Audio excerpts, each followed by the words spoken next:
Hidup ini pada hakikatnya adalah ujian.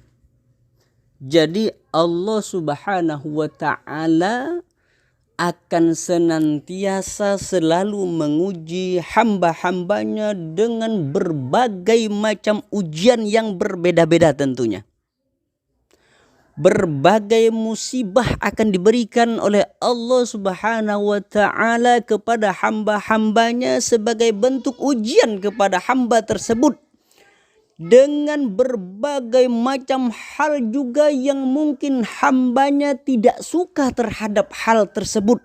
Akan tetapi sesuatu yang tidak disukai oleh hamba, justru itulah merupakan bentuk ujian yang diberikan Allah Subhanahu wa ta'ala kepada hambanya. Maka tentu itu semua membutuhkan yang namanya kesabaran yang sangat ekstra untuk menghadapi ujian ataupun cobaan yang diberikan oleh Allah Subhanahu wa ta'ala. Agar kita tidak putus asa dari rahmat Allah Subhanahu wa ta'ala dan tetap konsisten dalam beragama. Maka hendaknya setiap orang tidak tergoyahkan dengan berbagai cobaan yang menimpa dirinya, berbagai macam ujian yang didapatkan. Maka orang tersebut jangan sampai pasrah begitu saja terhadap cobaan maupun ujian tersebut. Bahkan setiap hamba hendaklah tetap komitmen dalam agamanya itu. Hendaknya setiap hamba, setiap orang bersabar terhadap rasa capek misalnya, rasa letih yang mereka emban ketika berjalan di dalam agama ini. Berjalan sesuai ril yang sudah ditentukan oleh Allah. Terhadap cobaan itu jangan sampai putus asa. Jangan sampai kita sebagai hamba Allah ini berputus asa terhadap rahmat Allah Subhanahu wa ta'ala. Maka sikap seperti itu terhadap orang-orang yang terkadang ketika diberikan oleh Allah berupa cobaan, musibah. Ada orang-orang yang terkadang justru merasa marah dengan cobaan yang Allah berikan. Justru dengan cobaan, musibah yang Allah berikan terkadang tidak terima, bahkan terkadang merasa marah. Nah, orang-orang yang seperti ini, yang tidak terima, yang terkadang juga marah terhadap cobaan ujian yang diberikan oleh Allah, orang yang seperti ini terkadang akan putus asa. Mereka berputus asa. Hamba-hamba Allah yang seperti ini, orang-orang yang seperti ini terkadang berputus asa dari rahmat Allah Subhanahu wa ta'ala. Na'udzubillah tsumma na'udzubillah. Mudah-mudahan kita dihindarkan oleh Allah dari sifat seperti ini. Mudah-mudahan kita oleh Allah senantiasa diberikan kesabaran, ketabahan di dalam menjalani kehidupan yang penuh dengan cobaan dan ujian dari Allah Subhanahu wa ta'ala. Maka orang yang ketika oleh Allah diberikan ujian dan cobaan, justru mereka seolah tidak terima, bahkan marah, bahkan paling tidak terima dengan musibah yang Allah berikan, sampai-sampai mereka terkadang putus asa dari rahmat Allah. Maka sifat yang seperti ini, hamba Allah yang seperti ini, orang-orang yang tidak bersabar ketika diberikan cobaan dan oleh Allah, maka justru musibah, cobaan, ujian itu tidak akan pernah habisnya. Orang yang demikian akan diberikan musibah terus-menerus bahkan oleh Allah Subhanahu wa ta'ala. Rasulullah SAW pernah menyebutkan bahwa seseorang itu ketika diberikan cobaan, diberikan ujian oleh Allah, justru Allah itu sayang kepada hambanya. Ketika hamba Ketika orang diberikan musibah oleh Allah, diberikan ujian oleh Allah, justru Allah itu sebenarnya cinta kepada orang tersebut. Sehingga diberikanlah cobaan dan ujian oleh Allah agar orang itu kembali kepada Allah. Yang mungkin sebelum-sebelumnya orang ini menjauh dari Allah Subhanahu wa ta'ala, ketika diberikan ujian, ketika diberikan musibah, ketika diberikan cobaan oleh Allah, terkadang orang baru ingat kepada Allah. Sehingga yang sebelum diberikan cobaan dia lupa kepada Allah, tidak ingat kepada Allah. Inilah sifat manusia. Ketika diberikan cobaan, diberikan ujian, diberikan musibah oleh Allah, terkadang kita baru kita ingat pada Allah, baru kita merengek kepada Allah, baru kita menyebut-nyebut nama Allah Subhanahu wa ta'ala. Maka itu yang Allah inginkan, agar ketika kita diberikan cobaan, ujian oleh Allah, agar kita kembali kepada Allah Subhanahu wa ta'ala, agar kita tidak jauh dari Allah. Allah mau kita mendekat kepada Allah. Allah mau kita itu merengek, memohon, meminta kepada Allah Subhanahu wa ta'ala.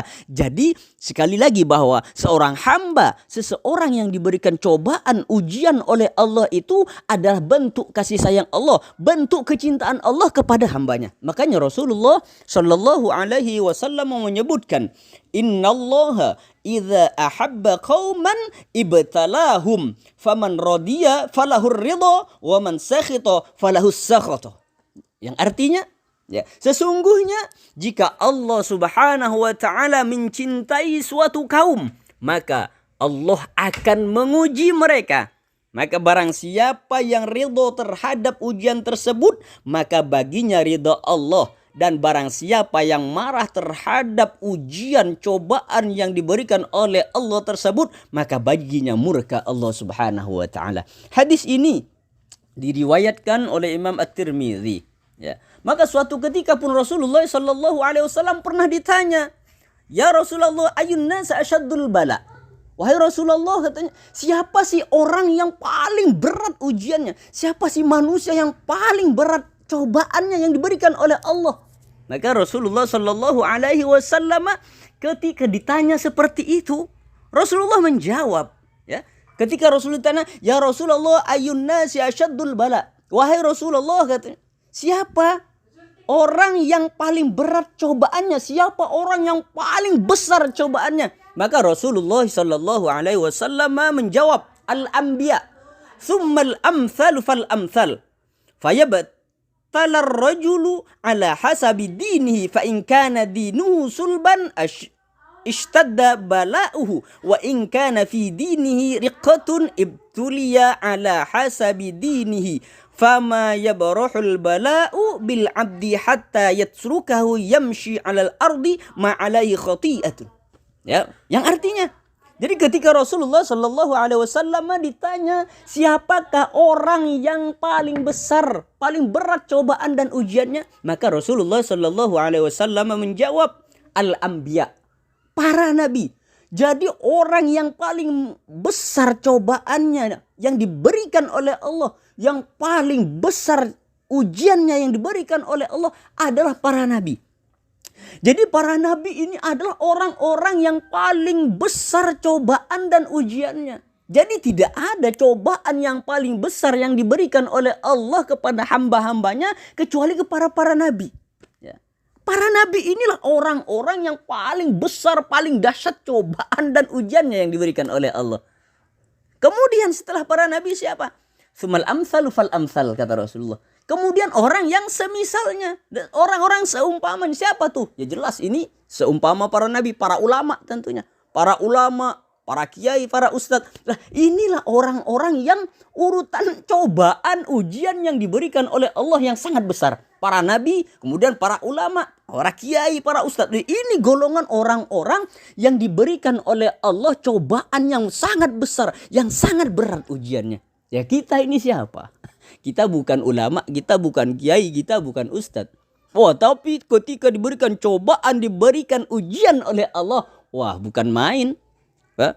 Curhat ya, apalagi sekarang zaman medsos, curhatnya di media sosial curhatnya. Ya, tapi Allah hendak seperti itu. Kita yang di hadis tadi dikatakan bahwa ketika Allah cinta kepada hambanya, Allah berikan cobaan, ujian agar kita kembali kepada Allah. Curhat kepada Allah. Bukan curhat kepada orang, bukan curhat di media sosial. Tapi Allah ingin kita lebih dekat lagi kepada Allah. Sehingga diberikanlah ujian dan cobaan itu kepada kita. Jangan lagi curhat di media sosial. Jangan. Ya, seperti itu. Kita kembali kepada Allah. Allah mau kita kembali kepada Allah. Ya, Allah ingin kita menyebut nama Allah. Karena memang sifat kita seperti itu. Terkadang ketika kita saat ini tidak diberikan cobaan, tidak diberikan ujian, seolah kita lupa kepada Allah. Akan tetapi ketika kita diberikan ujian, di situ kita akan dengan mudah menyebut asma Allah. Dengan mudah kita menyebut nama Allah. Itu yang Allah inginkan dari kita, hambanya ini. Agar kita lebih dekat lagi kepada Allah Subhanahu wa ta'ala. Ya, cuman terkadang di antara kita ketika diberikan cobaan ujian seolah-olah kita lah orang yang paling menderita. Tidak ada, seolah-olah tidak ada orang yang lebih susah daripada diri kita. Padahal tidak. Jadi keimanan seseorang itulah yang menentukan seberapa besar ujian dan cobaan yang akan dia terima. Makanya oleh Allah yang diberikan cobaan ujian paling berat itu adalah para nabi. Jadi kata Rasulullah yang paling besar cobaan dan ujiannya itu al-anbiya. Kemudian summal amsal fal amsal. Kemudian ialah orang yang seumpama, semisal para nabi. Siapa? Ya para ulama, para kiai, ya, para ustadz, para masyayikh. Loh, ini orang-orang yang diberikan cobaan yang sangat besar, yang sangat berat oleh Allah. Kenapa? Karena sekali lagi bahwa cobaan itu diberikan oleh Allah tergantung keimanan seseorang. Semakin kuat, semakin besar, semakin tinggi keimanan seseorang, maka semakin besar, semakin kuat, semakin tinggi pula ujian dan cobaan yang diberikan oleh Allah Subhanahu wa ta'ala. Makanya sudah tidak ada yang meragukan keimanan para nabi, para rasul, sehingga merekalah yang diberikan cobaan yang paling berat, paling besar, paling kuat oleh Allah Subhanahu wa ta'ala.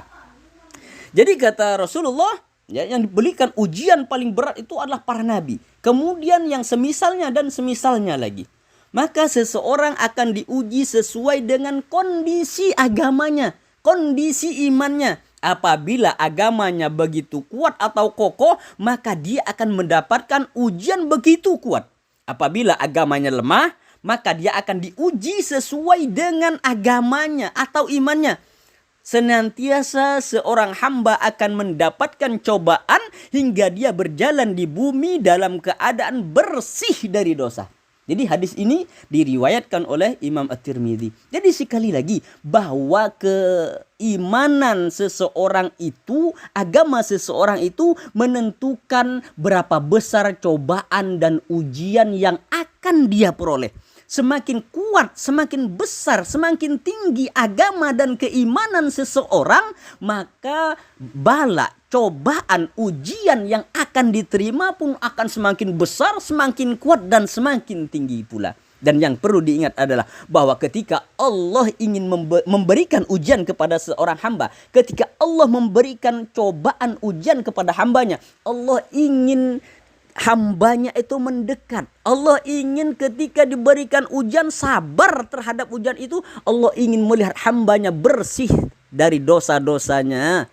Jadi cobaan, ujian yang diberikan Allah jika kita sabar, maka dapat membersihkan, dapat menghapus, dapat menghilangkan dosa-dosa yang telah kita lakukan.